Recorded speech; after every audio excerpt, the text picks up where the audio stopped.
എന്തേലും നീ എങ്ങനെയാന്ന് എങ്ങനെ ഇപ്പൊ ഷാജാനിക്ക് എന്നെ അടിക്കാൻ വന്ന് ഞാൻ എന്താ ചെയ്യണ്ടത്?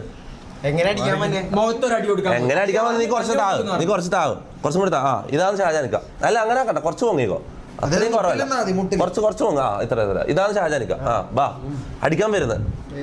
അപ്പൊ ഞാൻ എന്ത് ചെയ്യണം? ഷാജഹാനിക്ക് ഇത് ഞാൻ തൊപ്പി. അല്ല നീ ഇതാണ് ഷാജാനിക്ക. ഞാൻ തൊപ്പി തന്നെ. ഞാൻ ഷാജാനിക്ക. നീനായിരുന്നോ? നീ തൊപ്പി, ഞാൻ ഷാജാനിക്ക.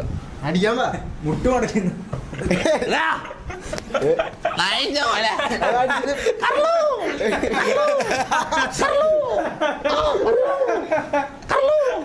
എങ്ങനെയാ അപ്പൊ എന്താ ചെയ്യേണ്ടത്?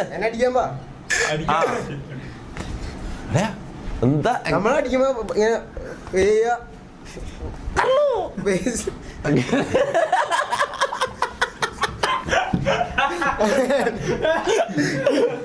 എടാ ഞാനൊരു കാര്യം ചോദിക്കട്ടെ, ശരിക്കും ഈ ഫൈറ്റ് എല്ലാം പഠിപ്പിക്കാൻ പറ്റുമോ?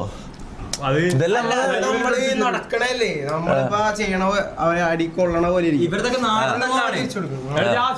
നമ്മള് നാടൻ തല്ലിന്റെ ആൾക്കാരാ. ശരിക്കും ഈ ഫൈറ്റിംഗ് എല്ലാം പഠിക്കേണ്ട ആവശ്യമുണ്ടോ?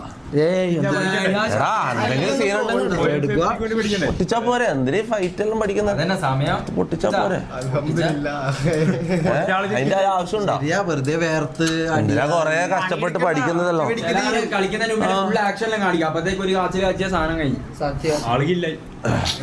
ശരിക്കും അല്ല, ഞാൻ കാര്യമായിട്ട് ചോദിക്കുന്നത് ഈ ടോപ്പിക്കെല്ലാം മതി. ഞാൻ പൊതുവെ ചോദിക്കുന്നത് ഈ ഫൈറ്റ് പഠിക്കുന്നത് എന്തിനാ ശരിക്കും?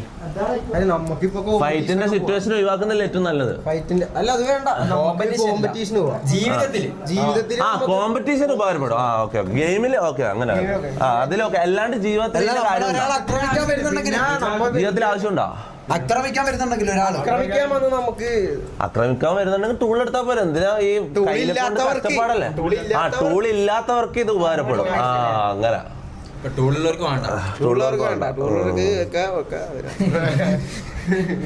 അപ്പം നിന്റെ പേരെന്താ പറഞ്ഞ? അലൻ സിയോ? ഇവനറിയില്ല.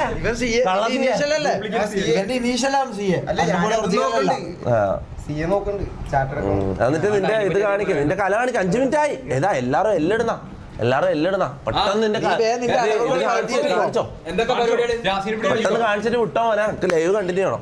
എല്ലിടുന്ന മൊത്തം എല്ലാം. വിളിക്കാം.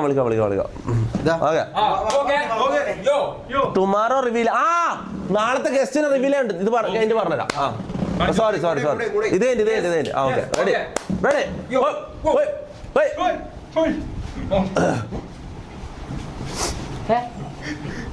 ഇതെന്താ പറവല്ലോ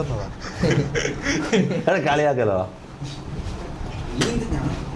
സീൻ ഇങ്ങനെ 2 കിട്ടിയാ തീർന്നല്ലേ?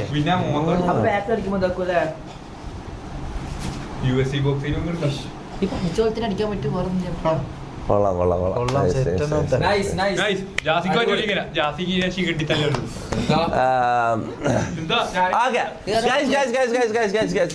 എടാ ഓക്കെടാ, താങ്ക്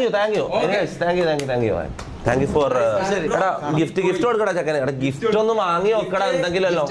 എന്തെങ്കിലും വാങ്ങി വെക്കടാ. ഇത് എല്ലാം തീർന്ന് കൊടുത്ത് ഓക്കെ. നാളത്തെ ലൈവിലെ ഗസ്റ്റ് ഇത് ഷാജാനിക്ക് കുറെ ഓടിക്കാനുള്ള കണ്ടന്റ് ഇല്ലാന്ന് തോന്നട്ടെ. ഞാൻ കാര്യം പറയാം, ഷാജാനിക്ക് ഓടിക്കാനുള്ള കണ്ടന്റ് ഇല്ല. ഇത് കൊടുത്ത